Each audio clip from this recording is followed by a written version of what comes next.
Welcome to the channel, everybody. Leveling Diecast. May the 4th be with you. We are not Star Wars fans per se here on the channel. I do like Star Wars. I've seen all 9 episodes, I think there are. A bunch of other ones, Mandalorian, yada, yada, yada. But we don't really collect Star Wars stuff. So what we're going to do is we're going to just go through. I'm going to bring you a brand for every letter of Star Wars. So we're going to start off with S. So our first brand to make the word of Star Wars is going to be Shuko. I have brought this to the channel before. I actually did a video on this relatively long. It's probably been over a year, maybe longer than that. This is the 1/64 scale Porsche hauler, Porsche Mercedes hauler. I think it's a Mercedes. It's been a while since I've pulled this out. It's been just in its box in the display case. So it has some wax paper on it. This is the way it came from the manufacturer, all wrapped up and all fancy. Matter of fact, I don't even remember the last time I pulled this out. Kind of a pain in the butt. I don't remember wrapping it up so much, but there we go. We'll get this wrapped up. There we go. Now this piece, despite the crazy packaging, it is a Mercedes, is not very fragile and it's not very delicate. It's pretty straightforward. It is a plastic base, which is okay, but this model is really, really nice. Got some duals on there, rubber tires. The details on it are very, very good. It is, of course, true 1/64 scale. It doesn't have any opening side doors, but there's some pretty good prints and stuff on there. And then the rear section here. Now, the rear doors do open on this. Let's see if I can get them to cooperate. Sometimes they want to open, sometimes they don't want to open. We'll see if I can get them to crack open. All right, there we go. We did get the doors open. They were a little bit peculiar, but they do have some interesting hinges on there. The hinges are just molded into, or basically just glued into the doors. It does hold 2 cars, so there is panels on the top, so you can get some light in there, so you can see a little bit down in there. Nothing particularly fancy. There you go. Looks like a giant hallway down in there. There's no ramps or anything included with this. There's nothing to actually get the cars up into the hauler, but you can put cars in the hauler if that's what you want to do, and then just close up the doors. Of course, the doors are plastic, but that is a pretty cool piece. And then, of course, just your Porsche symbol on the front. Kind of gone through that whole thing with a previous video, so I think what we'll do is I'll set the wax paper to the side for now, and we'll leave the box out here. See what we can leave on the screen, because some of these items are big. You got to work with what you can work with. All right, moving on to the letter T, ST, Tomica. These are my first, well, they are my first 2025 editions, but they're also my newest additions to the collection. So 2 2025 collections from Tomica. 55th anniversary, it says right there. Nissan Skyline Patrol Car number 33. So we'll get this popped out of here. This guy doesn't have any stickers or anything with it. It is all printed up. Looks pretty good. Of course, this is the Infinity Q series here in the US, but it is the Nissan Skyline in the home market of Japan over there. Details look pretty good on it. Unit number 610. Some Japanese logos on there. The light bar is very interesting as well. And then, of course, suspension on these. It uses the kind of bigger wheel. I'm not a huge fan of that wheel, but it's all good. 2019, so number 76, not a brand new casting, but a new version for 2025. So, you know what? I just realized I was under the impression that these models will carry the same number all the time. So number 76, but it's now number 33. So that doesn't appear to be true. You super Tomica gurus out there, please drop a comment and let me know if that's not true anymore, or if that is true and that just didn't work out for these two, or what the deal is. And then, of course, the Tesla Model Y. I'm not sure if this is the first Tesla from Tomica. Probably not the first one, but definitely an interesting one. So this box is a little bit of a pain in the butt. There we go. I am trying to get these boxes open without destroying the flaps because of those cut corners right there. Just absolutely drive me nuts. Number 28, I do believe this is a new casting It's a huge casting, huge casting. So there is the deets on the bottom, A25. It does not have the model number, the designated number, so maybe they are doing away with that. So we would have number 28 printed on the base if that was the case, but it is no longer that. But I'm pretty sure this is a brand new casting from Tomica. So this one has the same wheels as the other one. Details in the front. Those are painted headlights, a little bit of silver with white. And then, of course, the taillights done up looks pretty good. The Tesla logo right there in the middle. It is crazy, crazy shiny, but it looks pretty good. It's huge. This is a huge casting to fit in the box. It really is a big casting, but it looks okay. It looks okay. Solid black, probably not the best debut color. Probably would have been better to get it in a different color, but I believe, like most new release Tomicas, I do believe they all come in at least 2 colors to start with. So if you don't like black, you can always get whatever the special color is. All right, moving on to yes, STA. We're going to go to Autoworld. Autoworld is our go-to for A. A couple models for the Japanese classic car show. This one right here on the left is from 2003. This one is crazy shiny. Let me get this out of the blister, or the Protecto pack. So get this out of the Protecto pack. It's in one of those special Johnny Lightning ones, because that's just the way it works. A little bit of a bad corner right here, but this one is, of course, signed by the model designer and somebody else. I don't remember who, but signed by a couple people right there. So this one looks pretty good. This one was acquired from me through a former associate of mine. So that's where I got this one from. I didn't actually attend that Japanese car show. Sorry about the glare. It's just super, super shiny. This one came with a hologram on there, which looks pretty decent. And then 2024, they did the Supra. Got this from the same associate, same former associate, but this one is not signed or anything like that, which I don't really care. It's not a big deal, you know. Kind of went the extra step in 2023. Unfortunately, was unable to do it in 2024, which is perfectly fine. I'm fairly certain that there was one in 2025. I can almost guarantee it, but you know, just didn't get one for 2025, which is okay. These ones aren't really going to be on the screen. I'm going to kind of just put those to the side for now because it's just the kind of the way it works. I told you guys it's going to be big stuff. All right, finishing up our last one, R, S-T-A-R. We have completed Star, and of course we are rolling on to Real Toy. I have moved off a lot of my Real Toy, not all of it, but a good 80-90% of it. I did keep a couple of choice pieces right here. This is the Porsche 911. And of course the DTM Mercedes. So we'll get the Porsche out of here. These are not taped shut anymore. You know, this was considered the cheaper brand, cheaper diecast, but this has full deets all the way around. Looks really, really good. Multi-piece interior. There's a roll cage in there. There's a separate seat in there. I know it's kind of hard to see down in there, but this, of course, is the racing version. They just gave it a factory paint job on the outside. And then just prints on the outside. I mean, this was a really, really good looking model. And shockingly, you know, this was considered cheap diecast. And this was actually really, really good stuff. Really, really good quality. Real Toy made some very, very good stuff. And really, really disappointed that, you know, I moved away from the Real Toy stuff. But, you know, it is what it is. And can't really collect everything under the planet Earth. Sometimes the budget just doesn't allow for it, which is fine, you know. It is what it is. We are all, well, most of us are adults here in the collecting realm. And then, of course, there is the Mercedes DTM. This is probably my favorite Real Toy of all time. This is such a cool model. This is a C-Class DTM. The wings a little bit crooked on the back. Pretty basic prints for the taillights, but it looks pretty good. A little bit of prints around the windows and stuff like that. Again, this was the racing version, so you have racing seat down in there. Just a general racing interior. No passenger seat, no rear seats, and nothing like that. Looks really, really good. Full deets on the front. Even has a chrome grille. So they gave it a, you know, kind of a factory road going deco to this one. Really, really digging it, though. They did quite a few different versions of this car. And I don't have too many of them because, shockingly, this is actually relatively desirable. This kind of DTM stuff from Real Toys is pretty desirable. So it's not exactly as cheap as most stuff. So we'll throw that guy right there.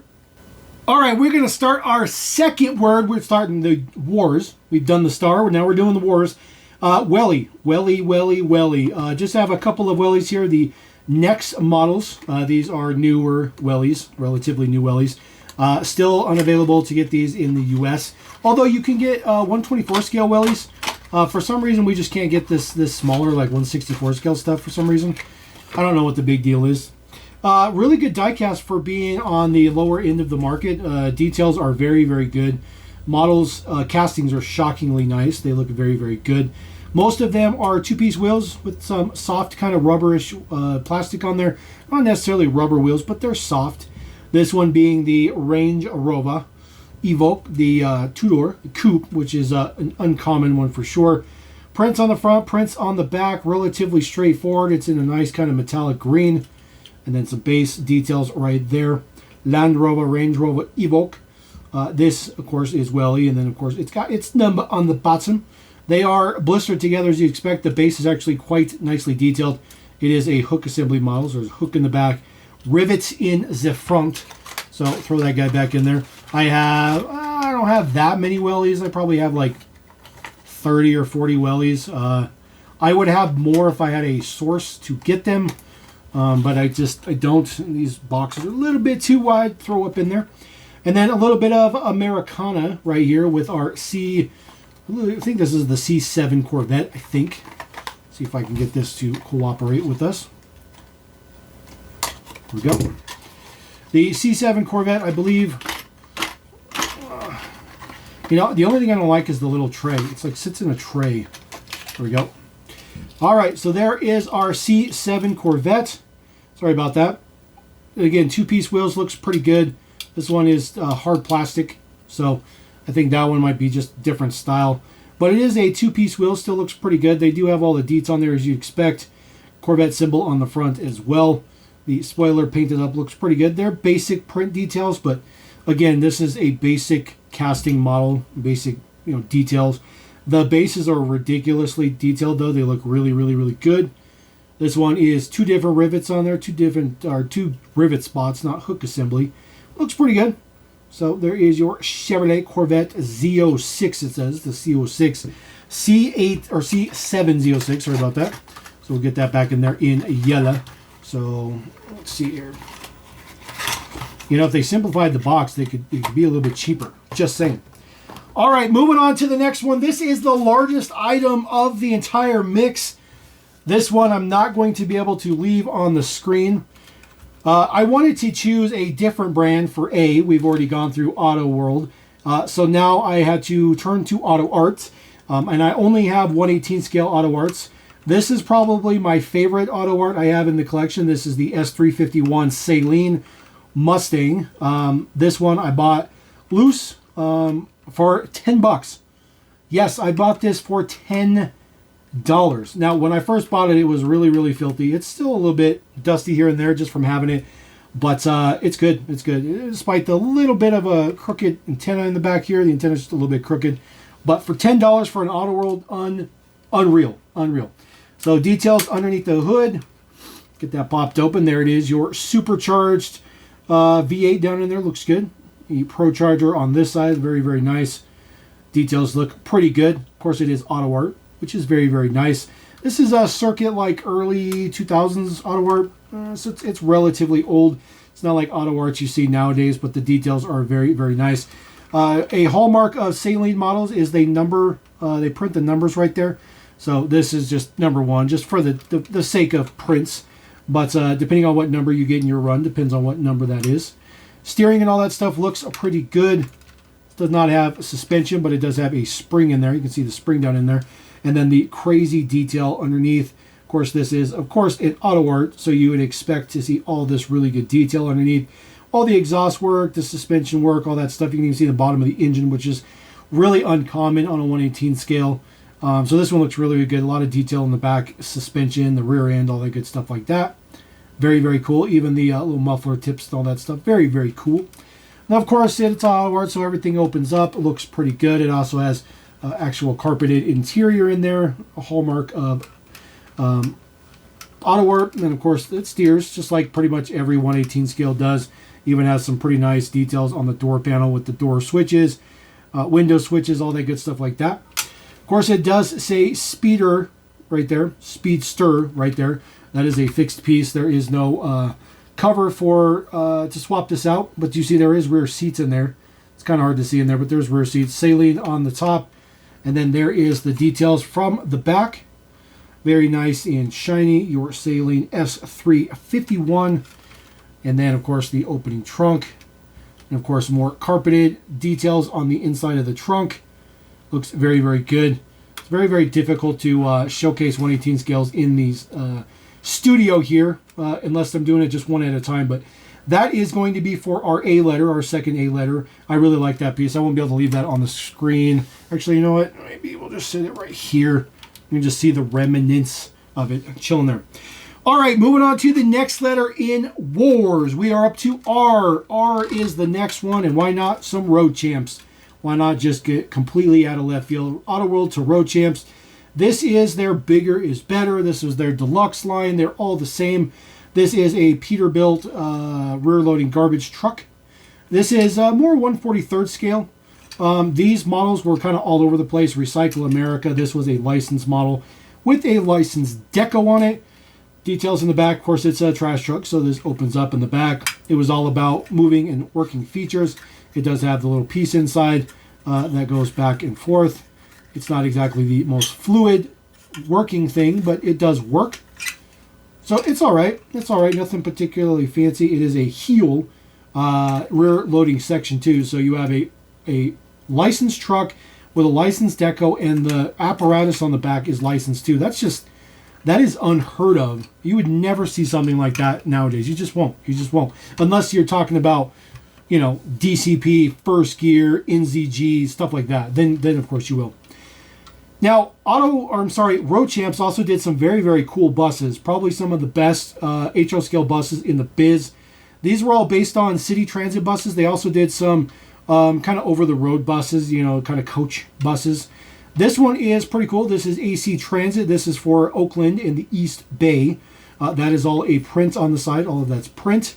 The wheels and stuff were very, very good details. They are rubber tires and true dualies. Like I said, one of the best buses in the biz. This is a flexible bus. It is a licensed bus. 35X Oakland. The headlights are just chrome pieces. They're not lensed or nothing. Kind of an interesting choice. Now, the only thing that they suffered on some of these buses is some of them didn't get print here. That's a factory production thing. They just didn't print some of those. See, they got print back here. It's actually part of the window for the back part. But this part sometimes got print. It looks a little bit weird without print on it. But, you know, it was really difficult for them to try to get some black paint in between those super, super small openings where the door would be. Tail lights are very nice because they are lensed. They are lensed tail lights, which look very, very good. Some nice prints on the back. It says Alameda Contra, Costa Transit District, Oakland, California. And then a little bit of print back here for where the engine components and whatnot would be. All that good stuff like that. And there is the base deets. Good old 1995 Road Champs. 95 Road Champs. 30 years ago. 30 years ago, Road Champs. All right, moving on to our last letter in our theme. Last one for Wars. We're going back to S. We got a secondary S here. We're talking Siku. This is my most recent addition for Siku. That's actually the Opel. I think it's called the Frontera, maybe. I think that's what it's called. Basically the Isuzu Amigo here in the U.S., but I believe that's called the Opel Frontera, I believe, in other markets. And then, of course, an RV in the back. This is the Super Series 155 scale. This is not taped shut, so we will certainly take a look at this. See if I can get it open. We'll see which side wants to open. See, get our trusty old little scissors. Maybe I need to invest in one of those letter openers, maybe. There we go. Get that popped open. Now, the packaging on these is very interesting, too, because the way the models sit in there, it's kind of a pain in the butt. So we'll slide this guy out of there. We'll slide him out. There is the original detail on there. It says $20.98, so $21. This was probably sold in the U.S. So that's probably the U.S. price. You see right there, 6/11/2004. So this is over 20 years old. But I do believe that is the U.S. price. That is not the out of the country price. And of course, it just shows a little bit details on the back. Nothing particularly fancy. We will go ahead and take a look at the model, which basically comes straight up and out of the package. for the exception of the boat that's on the top. So there is our Opel. See, there it is, Opel right there. One's a little bit dusty. It's definitely been out of the package before. So Opel Frontera. Ooh, nice. I got it right. Very, very cool. A little bit of details on the bottom there. It says it has a 4-cylinder engine. So no suspension, but it does have 2-piece tires. And it's kind of suspension in the front. Of course, the trailer hitch in the back, the Frontera Sport. Opel on the casting itself comes with a little rowboat with a separated engine part. Of course, the boat comes off. There you go. I think the rear section comes off. Let's see here. Here we go.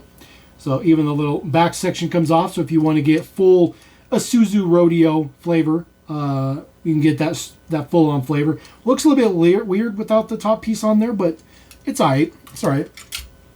The money maker, though, is, of course, this. This is the NOS. This is licensed. This is a licensed Caravan. This thing is very, very heavy. It's all metal, all die-cast. So it looks pretty good. This is made in Germany. It does have an opening door on this side, so the door opens up. It has a full interior in there, but the model is completely sealed up. It just has an opening door just for, you know, show-off purposes, I guess you can say. So get the axle set a little bit. There we go. Axle set right. And then, of course, it has a working tongue section here. So you would attach the model to it. You would slide this forward. It would go underneath where the hitch is, and you would keep the model connected so that it doesn't come apart. That's pretty cool. And then when it's gone back, you just set it down, and that'll be your little fifth wheel handle. I can't show it to you because it doesn't fit on the screen, but that's what it is. So that looks pretty decent. So there you go. That is a selection for May the 4th. Star Wars, spelling it out in brands. Try to bring some stuff that either haven't brought to the channel before or is never brought to the channel before. So let me know what you guys think about that. Let me know what you think about those little themed videos. I thought it was kind of cool, kind of fun. It was interesting trying to find stuff to match every letter to get Star Wars completely spelled out. And I was getting a little bit worried about W until I realized I have Wellie. It's good to go. So anyways, drop a comment. Let me know what you guys think about that. Let me know about them freestyle videos. And of course, I appreciate every one of you. Don't forget to subscribe. Hit that like button. You know how it is. Appreciating it. Peace.